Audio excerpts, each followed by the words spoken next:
ketika pertama kami dikasih daripada koperasi pinjaman, waktu itu kami belum ada saldo atau simpanan di dalam, tapi kami dikasih pinjaman melalui apa yang dipesankan Saritas kepada KSU Dolok Sion. Jadi KSU Dolok Sion ngasih pinjaman 1.500.000 waktu itu. Jadi ketika itu kita manfaatkan sesuai apa yang dengan tujuan kita. Kebetulan berhasil. Kami pun sebenarnya berterima kasih banyak kepada teman-teman dari Saritas. Sudah bersusah payah sebenarnya untuk masuk ke Napas Income. Soalnya sempat mendapat tantangan. Ini sempat dulu mau bubar. Tapi pada akhirnya ya alhamdulillah semua berhasil berkat kesabaran teman-teman dari Saritas untuk membina masyarakat Napas Income ini sebenarnya.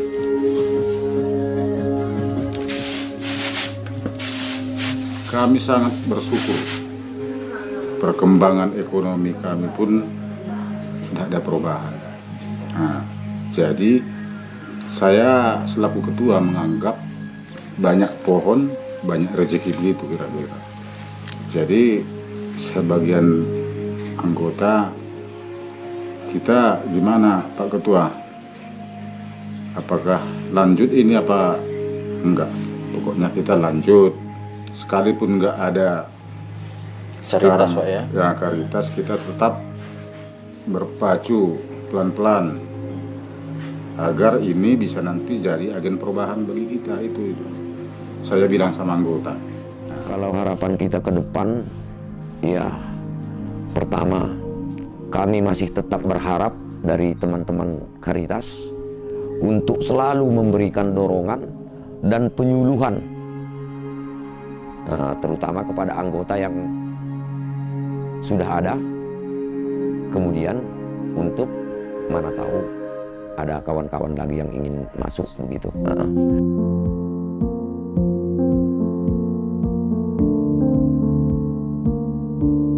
Saya menggandeng KSU Dolok Sion, memberi kepercayaan kepada Dolok Sion karena sudah dibina tentang pertanian, peternakan, perikanan, dan dibina, maka kerja kami di sini supaya melanjutkan kami mengurus kelompok-kelompok TEFCA.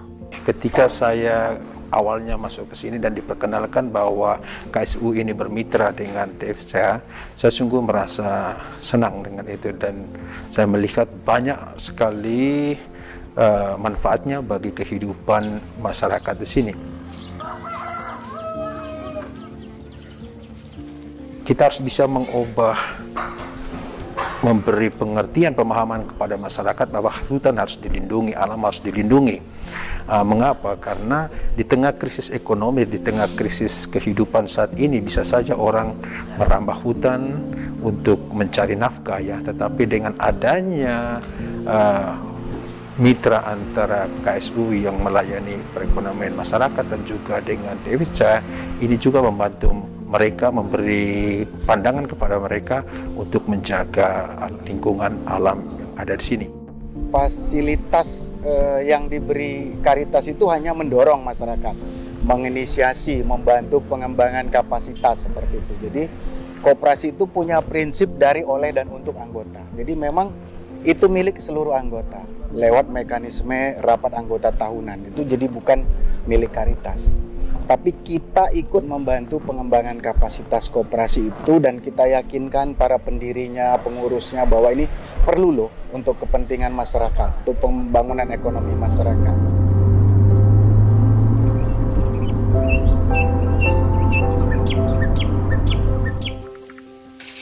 Dulunya si daerah kami ini coklat ataupun kakao itu kita nggak tahu teknis perawatannya. Yang kita tahu ya ditanam. Ternyata setelah masuk SL dulu Petra ya, sekolah lapang, ternyata dia perlu dipangkas, sanitasi, panen siring dan lain-lain segala macam. Di sanalah kita tahu mana yang antraknosa, mana yang hamanya helopeltis dan lain-lain. Kalau dulunya kita nggak tahu tuh sel gitu.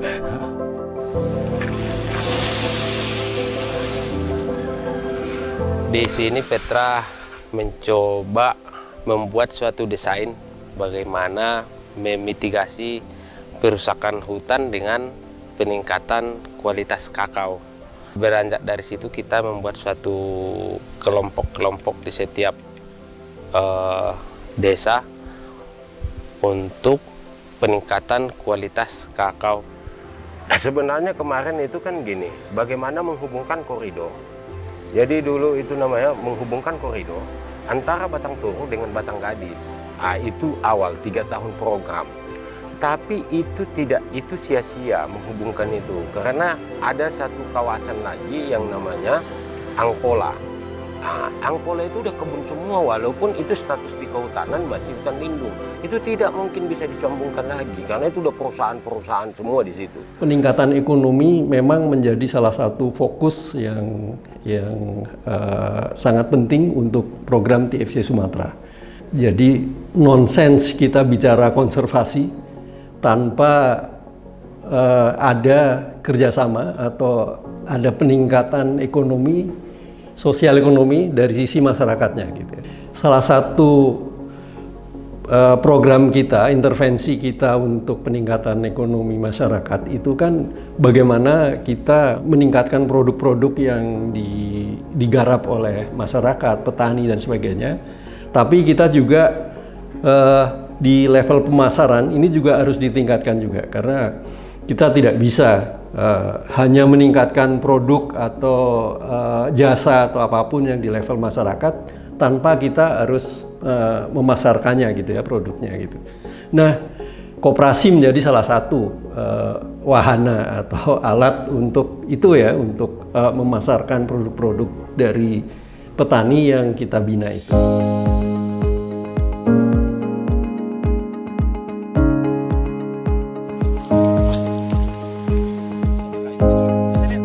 Kondisi masyarakat pada saat itu pertama-tamanya masih kurang optimis ya, dia kurang semangat, kurang percaya diri bahwa kebanyakan dari koperasi-koperasi yang dibentuk oleh lembaga-lembaga yang lain muncul dan hilang. Di masyarakat ini kan hanya butuh kalau di kitanya itu berteman lah. Berteman tidak sebatas kepada pada saat ada kegiatan proyek, pada saat ada kegiatan bantuan saja. Tapi bagaimana kita bisa secara intens bertemu, berjumpa kepada mereka dan mendengarkan apa yang menjadi keluh kesah mereka dan bersama-sama langsung kepada praktek-praktek aktivitas kegiatan pertanian.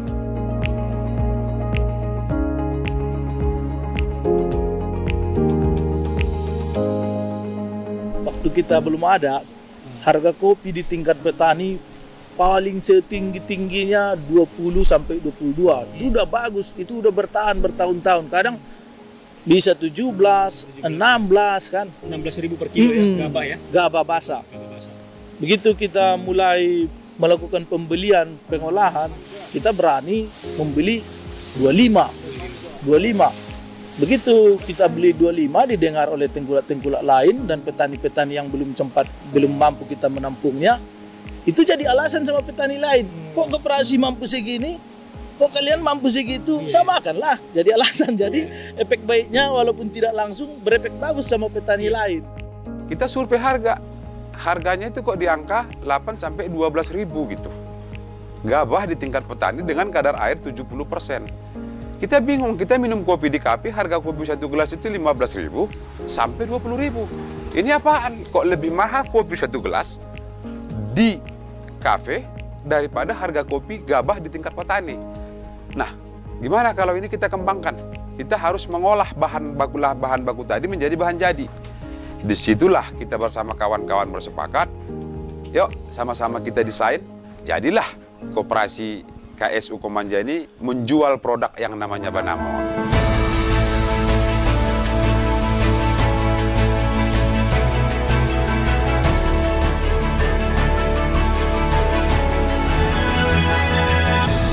Harapan kita kalau ulu pungkutnya bergerak, maka ini akan membuat snowball effect ke lebih luas. Karena dana kita juga terbatas. Waktu itu TFCA memberikan kepercayaan dengan dana yang ada seadanya, tapi kepercayaan itu kita gunakan bagaimana menstimulasi, berkampanye dengan dua teknik kampanye tadi ya, kampanye media sosial, kampanye media cetak, kampanye media televisi lokal, sama kampanye melalui penyuluhan-penyuluhan. Membangun giroh mereka lagi.